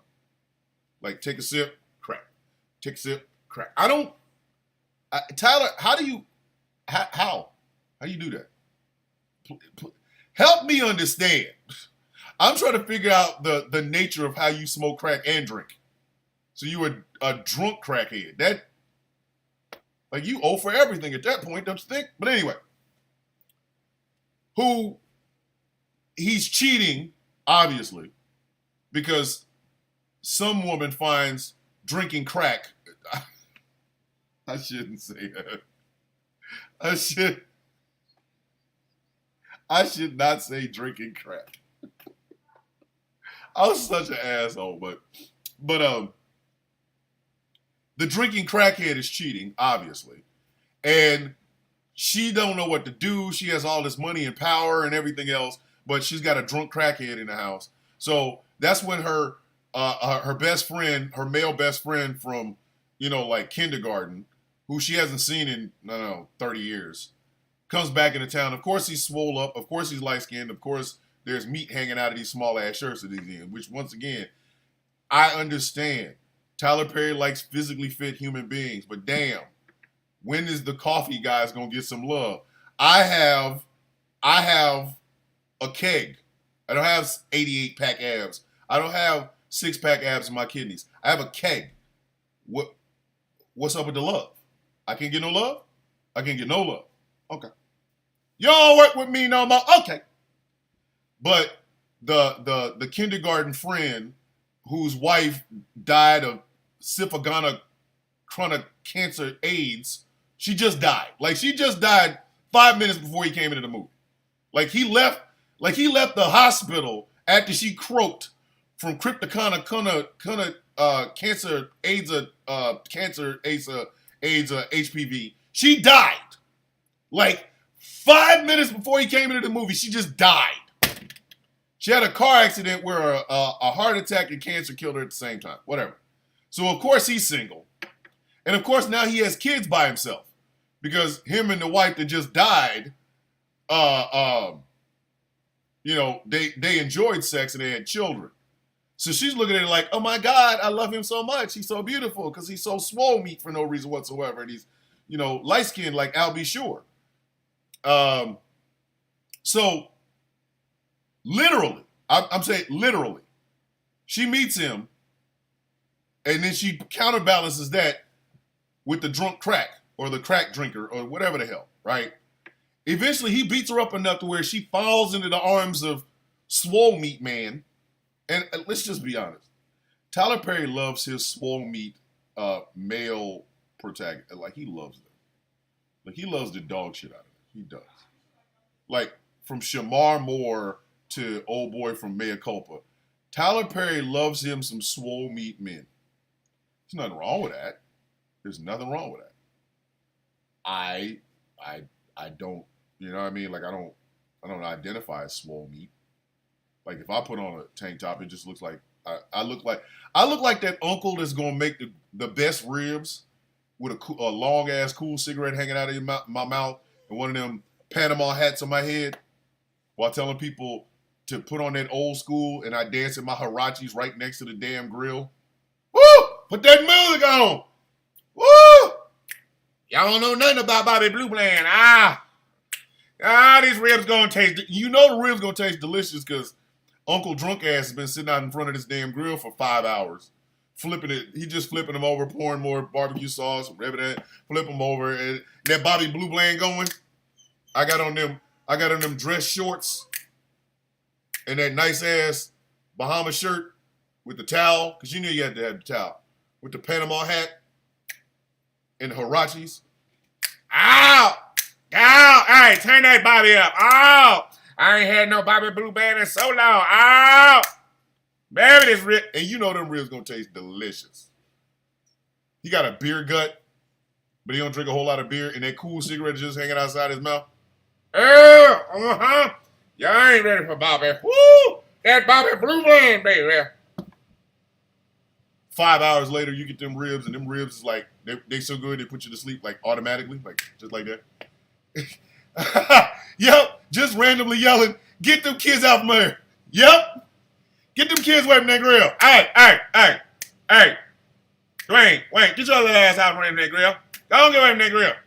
Go on, get that rib from that grill. But boy, get your sister away from that grill, goddammit. I'm drinking a glass of Cavassier from a bottle of Cavassier that nobody can touch because I look, you know what I mean? So I'm just trying to tell you. But anyway, so these are Tyler Perry films. Eventually, the high-powered woman will get with the man whose wife just died 5 minutes before he came into the movie and raise his kids together, and they're going to have a kid of their own, and they'll do it for Jesus. Like, that's a Tyler Perry film. People have been telling Tyler Perry, why don't you give some writers a chance? Tyler Perry writes everything. All of the stuff you see on the screen with Tyler Perry's name on it, he writes it. And that's a problem. We live in a society where entertainment consists of, can we make a universe out of this? Or it's a one-off. You'll see a lot of one-offs during Oscar season. It'll be just some weird film that just comes out of nowhere. All the critics love it because, the protagonist, he's gifted. He has a really long penis, but he hates himself. And he meets a girl who, helps him learn how to roller skate. And, there's a crying moment. I'm sorry. I hate myself. My penis is so large. Ah! And the winner for the Academy Award for Best Picture, Long Penis Hate Myself. I'd like to thank the producers of Long Penis Hate Myself. So they're one-offs. So it's either franchising or making cinematic universes out of stuff. That's what it is. So you get somebody like Tyler Perry who has made $1 billion off of this. He's made $1 billion off of this stuff. And I didn't even bring up Madea because come on. If Madea is not offensive to all black women, I don't know why. He is playing in y'all face. Yes, Lord Jesus, I shoot some Lord Jesus. Like, what are you doing? The hell are you doing? I've been around black women my whole life. I had an aunt that was the queen of shooting somebody or popping somebody, whatever. She didn't act like that. Her thing was if she was going to do it, she going to go get the thing and do the thing. She wasn't all, Lord Jesus, in the name of Jesus. Who is this person, man? But like, seriously, this is my problem. I'm at work right now. I'm going to spill my drink all over my computer. You can't do that. My bad, Brandon.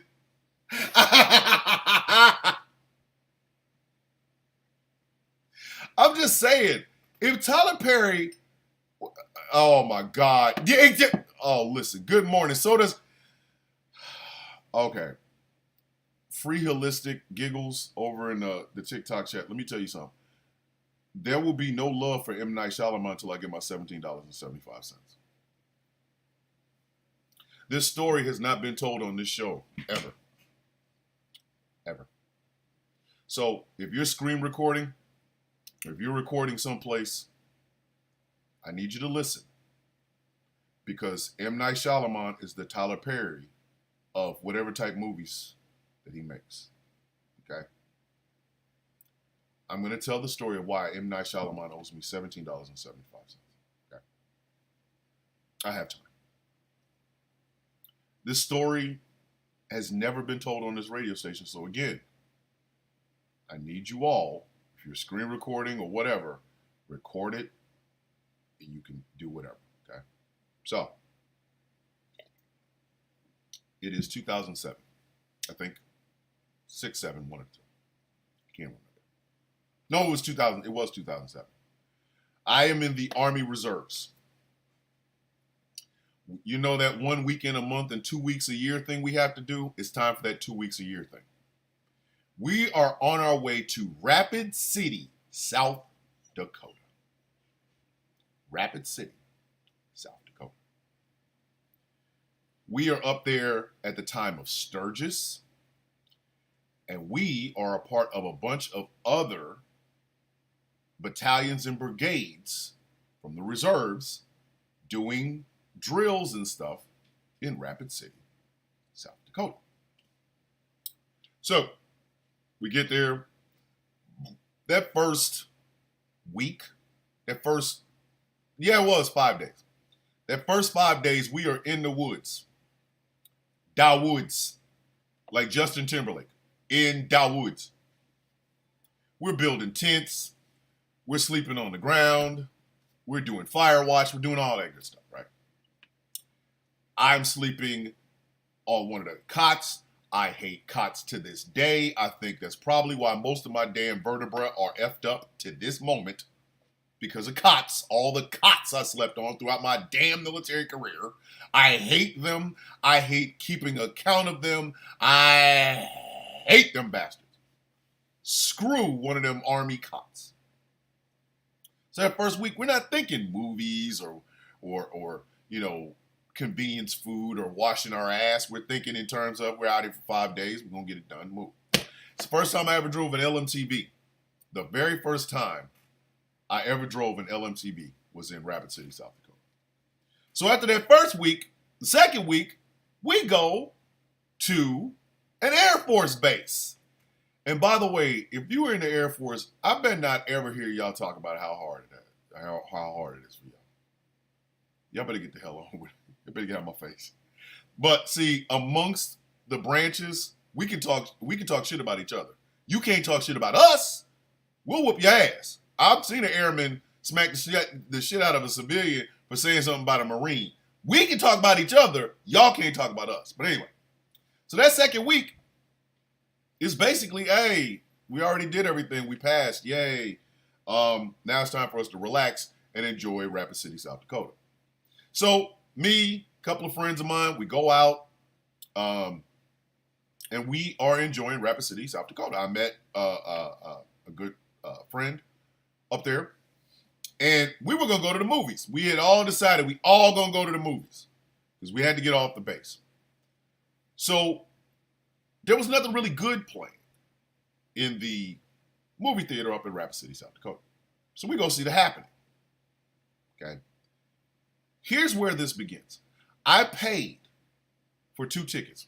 My new friend and myself went to Rapid City, South Dakota with a bunch of other Army people. We're going to go see The Happening. M. Night Shyamalan's new movie. Paid for 2 tickets. The grand total was $17.75. Paid for the tickets, we go in. By the end of this film, I wanted to whoop M. Night Shyamalan's ass. I wanted to physically hurt him. By the end of this movie, I wanted to physically put my foot up his ass. There was going to be some misunderstandings in furniture moving if M. Night Shyamalan had just decided to come to Rapid City, South Dakota to see the reaction to The Happening. If they had turned them damn lights on, he'd have been in that theater. I'd have lost all my military bearing and probably some rank, and I'd have probably been sent home. I'd have whooped his ass. I would have broke my foot off in his ass. That was up until I saw The Lie, the worst film I'd ever seen. At one point, and I will tell you exactly what that point is in a minute, I stood up in the theater and I said, this is the worst shit I ever seen. Luckily for me, wasn't nobody but military people in there, and they were all thinking the same thing. Even our first sergeant that was there laughed his ass off when I did that. But like, I stood up and said, this is the worst shit I ever seen. What the hell is this? For those of you who don't know what The Happening is, stars Mark Wahlberg. That's already a sticking point because Mark Wahlberg is Mark Wahlberg. I didn't like him when he had a funky bunch. I didn't like him when he had a mullet. I didn't like him in Transformers. Mark Wahlberg is such an acquired taste. Like a straight up acquired taste. He is like pate. Wait, Mike, wait, Mike, wait, Mike. Mike over the TikTok chat is over here like, nah, Mike, wait. I'm gonna walk this dog. So it stars Mark Wahlberg. And apparently the plot of this film is this. Something is going on with Mother Nature. Nobody knows. People are tripping. The wind blows and all of a sudden people do their damnedest to be violent to themselves and whatever. So you see the wind blow in Philadelphia. Blows through the trees. Woo! All of a sudden people start losing their damn minds. Construction workers are falling off the roof and killing and unaliving themselves. I knew this movie was on some bullshit because of this. So the wind blows. First thing that happens, everybody walks backwards. Like all of a sudden, everybody does the worst version of the moonwalk humanly possible. They just start marching backwards.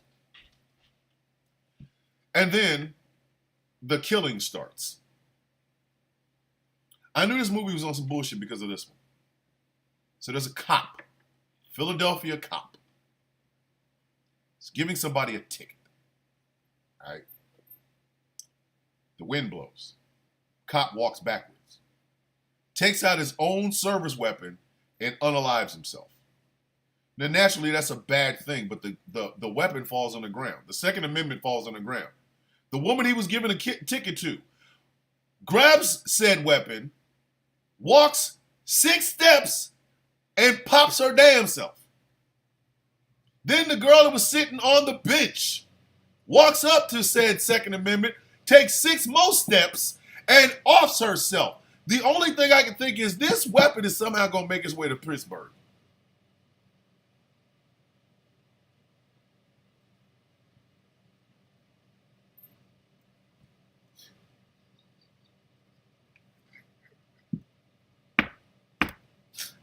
This weapon's gonna keep moving. The poor weapon is like, what in the F is going on?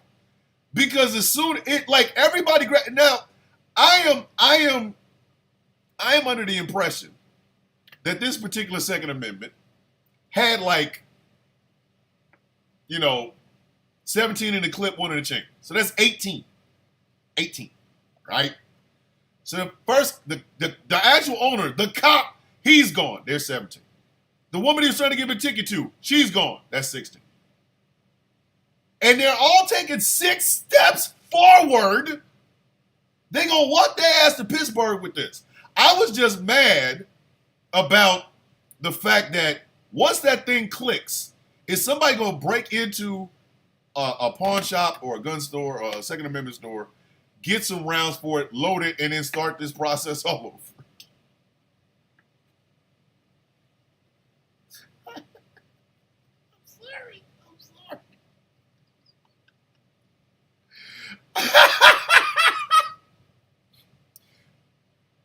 You got John Leguizamo, the wind blows in a Jeep. All of a sudden he drives into a tree. You have the stepmom from 8 is Enough, whose name I can never remember. She went bananas over hot dogs and started sending her head through panes of glass. I was like, yo. By that point, I was done with this movie. But I'm going to tell you the part that made me stand up, the part that made me physically stand up in a movie theater and say, this the worst shit I ever seen. Here's the part. So there's a group of people that are absolutely trying to outrun the freaking wind. Mark Wahlberg is part of that group. They have found themselves a place where they can hide from the wind.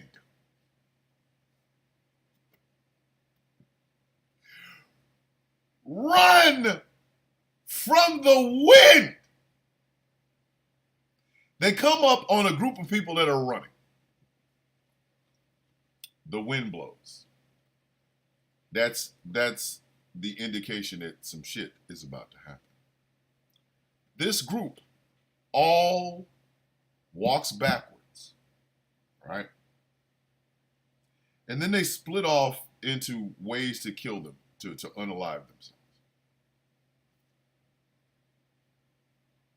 There was a man who went to a riding lawnmower, one of them big ass John Deere riding lawnmowers.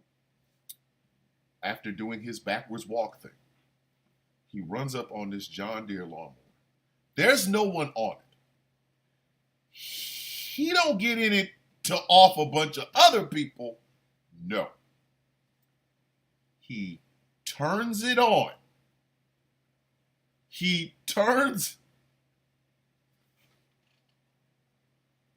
See, I can laugh about this now, but when I saw this, I wanted my money back.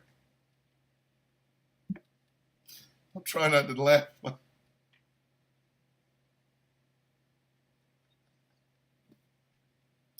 He turns it on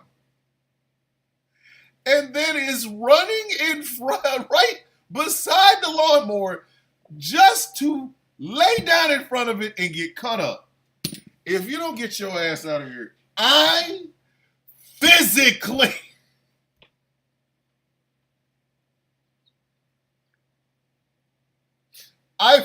got up out of my chair with all of the people in my unit with me. I stood up and said, "This the worst shit I ever seen."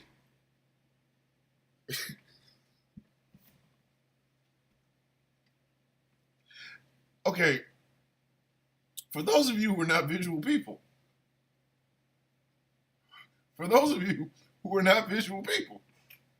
I need you to understand, this man turned on a riding lawn.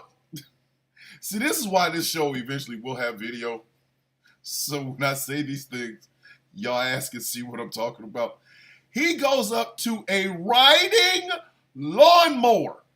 He doesn't get on it to kill the people that are trying to find ways to kill themselves. No, he turns it on and then races next to it to lay down in front of it and let him run him over.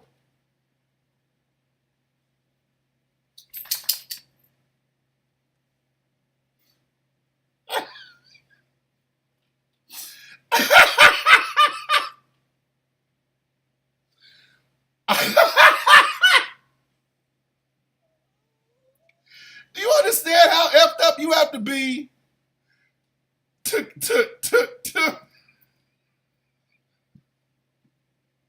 you turn on a riding lawnmower, then you race the riding lawnmower so that the riding lawnmower can run you over. I wanted all $17.75 of my money right then and there. The friend who I paid for the ticket was like, I'll give you my half back. I said, nope, no. This is coming out of his pocket. And this was I think it was 2006, 2007. It had to be 2007. But this was 2007. It's going on 20 years. I want my damn money. If I catch M. Night Shyamalan coming out of a A&P or an IGA or a Kroger's or a Walmart, he giving me $17.75.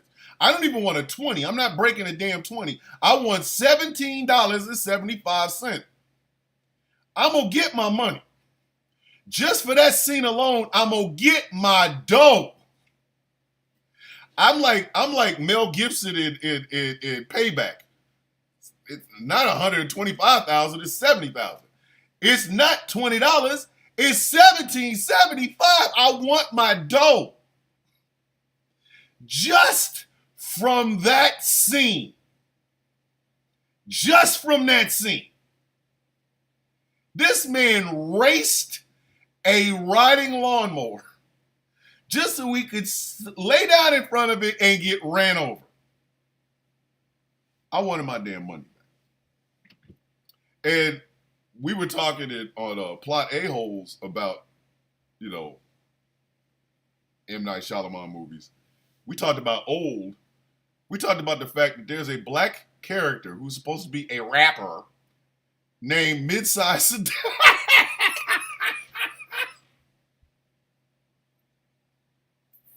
I couldn't even finish the name.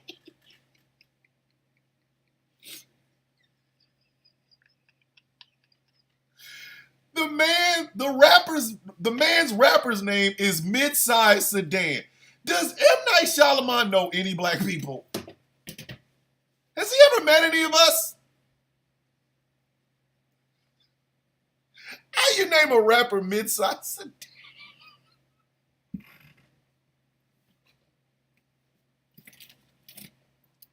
Who is bumping the music of rapper Midsize Sedan?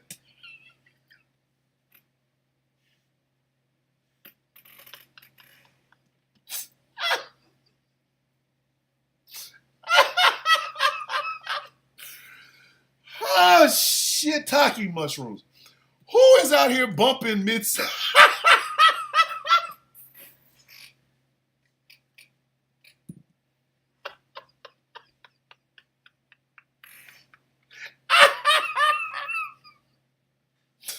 Ladies and gentlemen, coming to the stage here in Apollo, hottest rapper on the East Coast, Midsize Sedan.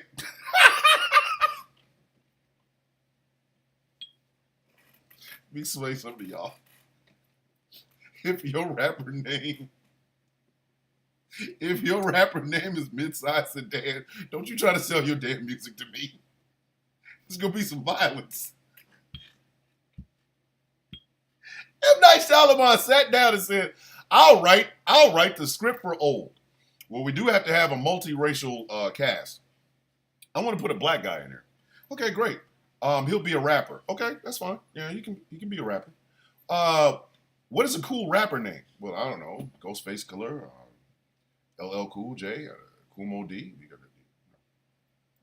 Drake. What do you want to do? No, I know. Midsize Sedan.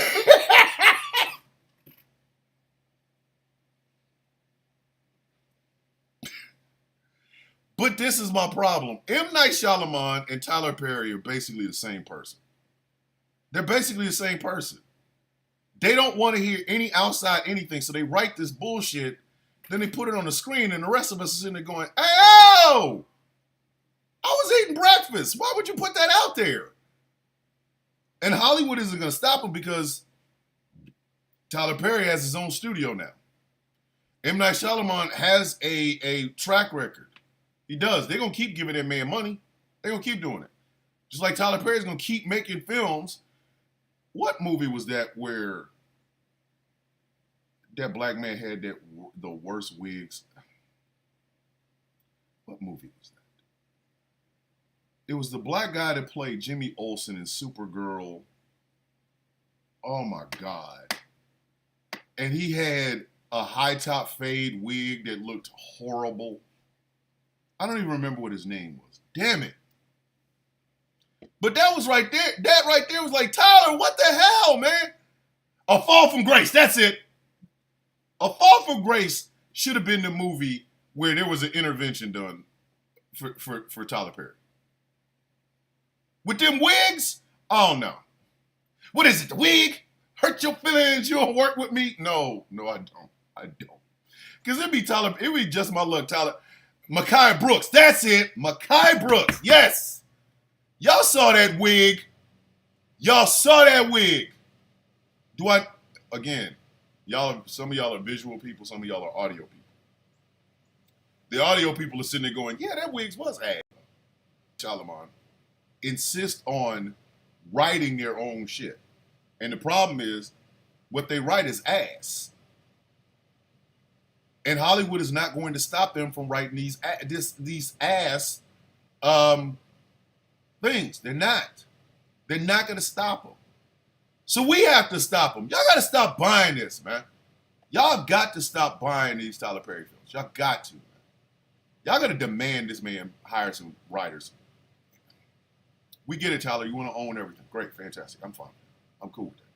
I'll put your line with that. I don't care. But you gotta be stopped, man. You gotta be stopped. Do you see the kind of shit that you have putting out there, bro? Thank God I saved my coin. Listen, when that body came out of that casket, I was pretty much done with that movie. When the high point of your film is a dude's family taking his whole body out of his damn casket and then buried it behind a trailer, where can your film go? Where exactly can your film go? And look, I mean, that was the Oscar-winning shot right there. That was the Oscar-winning shot right there. When the body came out of the casket, and mind you, we're not even at the credits, the beginning credits. When the body comes out the casket, baby. At that point, I mean, you might as well just pack it up. Like, what else do you? How do you top that? How do you top that? That was the wildest shit I had ever seen in a Tyler Perry. And mind you, I was there when I remember For Colored Girls, where what's his face threw them babies off the roof. Like, I was there, and I never saw that film. I had never saw that film. Never. I made it I still won't watch it because Tyler Perry got me with Precious, and he'll never catch my black ass again. But I watched this because everybody was telling me how bad it was. When the body came out the casket, I was like, yo, man, this.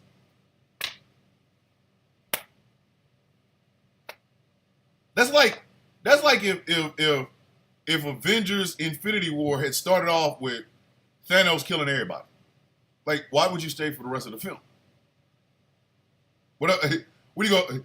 Yeah, exactly. Michael Ealy throwing them babies off the roof. Like, Tyler Perry is really on some I hate myself shit. Like, I was done. Bruh. When the mama stripped down because she was wearing the clothes of the church mother's mom. I knew you only gave me this because you felt sorry for me. So she strips down to her slip, and I don't know what shoes she was wearing. Maybe some Nike Cortez. I don't know. I didn't look. But she got her sons up, and because the preacher was like, Your boy in hell. He going to hell. Your boy out here robbing. Your boy out here stealing. And an old woman put a bullet in that ass. Your boy in hell. what? So the mom stood there and took for as much as she possibly could. And then she's like, the hell with this. And she told her sons, get him. So normal get him is, I'm going to roll this casket up out of here because he's already in it. She like, Nah, because I don't want him to come back and say anything about it. Get him. get him? Mama, what? Get him out the casket. That's a movie ender. This was before the credits roll for the beginning. That's a movie ender. You end a movie with pulling a body out of the casket and burying it by a trailer. You don't start that. So I say all that to say this. Tyler, you and M. Night, come here. Your boys better hire some riders. You need to hire somebody that can ride. You're riding his ass. You ride like you ain't got no damn sense. Quit lying. Right? Get some riders.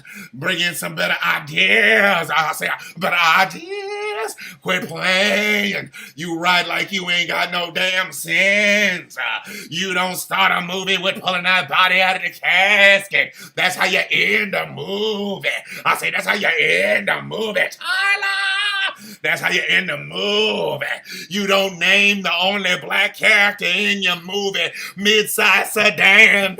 I say you don't name the only character in your movie, the only black character in your movie Mid-Size Sedan. You don't name a Mid-Size Sedan. That's like naming. That's like naming a boxer. That's like naming a box of cornflakes. You don't name your only black actor in your film Mid-Size Sedan. You don't. You don't have the body come out the casket in the beginning of the film. You don't do it. You better make flash forward, flashback, whatever. Keep the body. Keep the body. Keep the body. Somebody say it to me. Somebody say it to me. Keep the body in the casket. Keep that body in the casket. You don't pull him out. You don't pull him out. You don't pull him out. In the first 5 minutes of the film, hire some writers. Tyler hired the damn writers. M. Night hired the damn writers. You better hire some damn writers and stop playing it in our faces. Better hire the damn writers.